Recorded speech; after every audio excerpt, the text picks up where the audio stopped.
It's Marcus, and I'm in my jungle room again. I'm heading over to the Eastern States where I am talking to Del Larkin. Del, if you didn't know, is from the epic 90s supergroup Skunkhour. Del, hey, how are you, my friend? I'm good, man. I'm good. I'm stoked and excited to be getting back on the road again. I am I'm thrilled for it. Like seriously, I was a massive fan of your incredible music during the 90s period. And if someone had told me in 30 years' time I would be talking to you guys, I wouldn't have believed it. And the fact that you guys are still freaking kicking butt in the industry and pe your music is as relevant as ever, it's just, a testament to your creative output. So congrats. Thank you, brother. Cheers, bro. And Appreciate that's that. why we are chatting today because we are celebrating, well, not we, but you as a band are celebrating and your fans 30 years of Up to Our Necks in It, that hit single that was just phenomenal, that created an incredible cult following. Um, and you know Yeah. what? Your music very much defines incredible fabric of the 90s music, definitely in Australia. But something that was really special about your music is it was incredibly timeless, and it wasn't just you know a work of music that was only going to ever sit in the 90s genre. It is an incredible timeless classic piece of catalog. So congrats on that. Thank you. Yeah, man. I guess even at the time we were really conscious of trends and in music and the whole acid jazz thing was kicking off. Yeah. Um, and it's a cool scene. It's a great scene. I used to go and see a lot of the bands, and it was a big part of how, the germination or the formation of the band in Sydney, because it was a big scene in Sydney. And but we were also conscious of like not being straight, like locking ourselves into a funk revival thing and Yeah. go, because it's like we really did appreciate and loved, funk music, soul music, but we also really loved great Australian rock and new wave of the 80s. Yeah. And then we loved hip hop and stuff as well, and bits of electro and so we were very conscious of going, like when we were writing, going, like the first album was very much more in that funk thing, straight ahead, uh, and that was great, and it was a great, kind of time capsule and a way to get started. But after that, with Feed, the second album, we were like, no, we need to kind of keep our own identity and make sure that we really don't sound like anyone else or anything else. And I think that'll be best. And even for me, that was even true as an MC, as a rapper. I Oh, was like, I'm a middle class white boy from the beaches of Sydney. It's like I've got no connection to the culture of real true hip hop. But I can take the art form as a vocalist and blend it with my, and be true to myself mm. and that's why I had long hair and all that stuff. I didn't want to wear baseball caps and all that. I was like, no, I've got to kind of have my own identity, and so that I can't be attached to one thing. I can only be judged on my own merits, Yeah. which is, which kind of frees you up in some way. Oh gosh, yeah. And the band had the same attitude really musically. So we tried to kind of make sure that, we just rested. We were kind of, if you're going to judge us, it's on our own kind of laurels. Yeah. And this is what I'm saying. Like you really like had your own vibe going on, your own energy. And yes, there was funk. Yes, there was soul. There was incredible groove. But the vibe was electric, and you absolutely made it your own. And now, when you hear certain styles of music getting produced, these days, there's definitely mention that it's got a skunk hour vibe to it. And again, so credit to you guys because you really created an incredible genre that was your own, that is very much alive and well right here in Australia these days. Um, Yeah. so I mean, obviously, we go back to 1994 with the self-titled album Skunk Hour, and then the '95 album Feed, which just blew you guys out of the water, and then Chin Chin '97, The Go in 2001, and then there's been some really good singles that have been out only just over the last few years actually, um, Mm. and I mean they're just incredible as well. And my question for you obviously is going to be, and I think I know the answer, but there could be an album coming out soon, maybe next year, maybe, yeah? Yeah, possibly. It's a little difficult time-wise. We've all got jobs and families and things like that. And, it's a bit of a process kind of rebooting because you're not on the road with that kind of your kitty of money in the bank from your previous tour and things like that, so that you can kind of fold that into recording or and we're not with the record company and things anymore. So Yep. I would say that, if it is, it's more likely with EPs. I think that's a more manageable kind of output Yep. for us. Yeah, I think an album might be a bridge too far at this stage. But you know what? I mean, that's what a lot of the artists are doing now as well. But even what you have done the last few years, releasing singles is, the way that we you know, produce music these days is totally different than what was occurring back in 1994. I'm sure you would agree. Yeah, absolutely. I mean, yeah, I remember working on tracks, still using the kind of the dial-up Akai samplers, and things like that. Like there was no kind of software, music production software. It was still very much analog with a little bit of digital, technology coming in. But yeah, you had to get into kind of bigger studios. It was a more expensive process. And I think it's kind of a double-edged sword, I think, with some of that, because sometimes it seems like maybe it's a little too easy to produce music these days. And, I don't think uh, especially in the last 5, 10 years, like you really see the impact of kind of R&B, hip hop, um, dance music production, even in pop music or pop rock, Yeah. where you've got a lot of program beats and a lot of program settings and sounds, and you're hearing the same kind of sounds a lot. Um, and that's, because everything's moved to digital, everything's moved to phones, and and everyone's ears change and what they appreciate. But yeah, we're still very much a full live band, and we still write in that way. We'll have ideas and bring them, but we still like to, work on them as a group rather than just kind of bringing a pre-recorded, fully fledged Yeah. idea and just going play this. It kind of doesn't work like that for us. That's not to say, we couldn't take advantage of those kind of productions, because it is a lot easier, I think, to get your ideas up and running. Yeah. These days we used to have to, like, we were still our rehearsal sessions, we were still using tape decks Yeah. and Yeah. just recording it on a tape deck, and we'd dub the tape, and we'd all go back home listening to our tapes and work out, and then the DATs came in. But yeah, nowadays you've got so many options, which is great. I mean, I say this with the greatest respect and appreciation. So you as a band, do you find you still prefer the old school kind of format of, creating music? I I don't think yeah,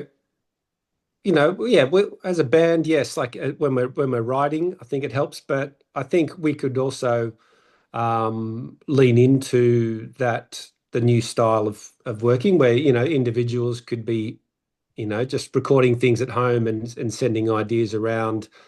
We probably have to, because it's harder to get together. It's harder to have time off. It's harder. We've got um, a drummer and keyboard player that play in multiple bands. Yep. So you've got to really work your schedules around their availability as well. So anything's possible. Hey, so let's No, start at the beginning for a minute. So Skunkhour, obviously quite a unique name as well. Where did the name Skunkhour come from? well, originally the band was called Skunk when Dean and Michael, the Sutherland, the bass player and drummer, and Warwick Scott started the band with a couple of other guys. Yep. They were called Skunk, and they were kind of going to be more of like a musical unit that would get in guest vocalists and for gigs. And so me and my brother saw them a couple of times in Sydney, and they were having, various vocalists, and especially one was Code Blue from Sound Unlimited Posse. Yeah. They were like the first Aussie hip hop band to sign a major record deal out of Sydney. But they were all busy, and then we saw them. Aya got up with them, and I was there at that gig. Uh, so that then we, then the band started to form when I joined, and then we got a kind of cease and desist or whatever from another musician who had registered the band name Skunk. Yep. So we had already got and were pulling some big, decent crowds in Sydney, and we were like, I think we need to keep. We threw around a few other names, but then a friend of Aya's was studying, I think English or something at a university, and said, "Oh, there's a poem by a American poet called Robert Lowell called Skunkhour. Maybe that's kind of cool because and then we looked at it and read it's a very long poem, and I'm not going to say that I'm an expert on what it's about, but there were certain excerpts in it and parts in it which we kind of liked, which was some of it is about the kind of the fallacy of middle class Americans and their kind of secrets, and they're putting out uh, their trash in kind of suburban areas, and that's the hour where the skunks come out and go through their rubbish. And we kind of like that, you know what I mean? Because we kind of critiquing and wanting to be, you know, talking about Australian society or cultural issues and things. So we thought that's pretty cool. And then we also, remain or retain the name skunk in there. Well, you know what? I'm kind of relieved because I was going in a whole other direction.